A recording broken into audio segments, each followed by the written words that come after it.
সারা জীবন আমার আনুগত্য করেছো, লা খাউফুন, এই কঠিন দিনে তোমাদের কোনো ভয় নাই, ওয়ালা হুম ইয়াহজানুন, তারা কোনো চিন্তিত হবে না।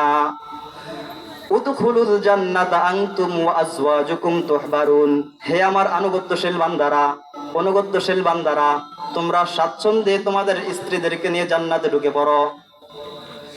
ইউতাফু আলাইহিম বিসিহাফিম মিন যাহাবিন ওয়া আকওয়াব, ওই জান্নাতে তাদের আশপাশে স্বর্ণের পাত্র পেয়ালা নিয়ে ঘোরা হবে।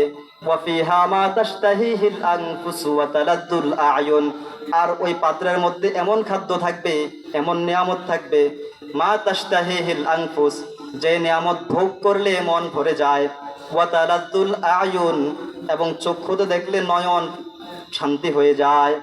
এমন নিয়ামত, যে নিয়ামত তার কলব, তার মনও ভরে, তার চক্ষুও ভরে, এমন নিয়ামত তার জন্য রেখে দিয়েছি। আল্লাহ তাআলা ওই সময় বলবেন, তোমরা দুনিয়াতে যে আমল করেছ, আমার হুকুম মেনেছ, এই কারণেই এই উপহার হিসাবে আমি তোমাদেরকে এই নিয়ামতটুকু দান করলাম।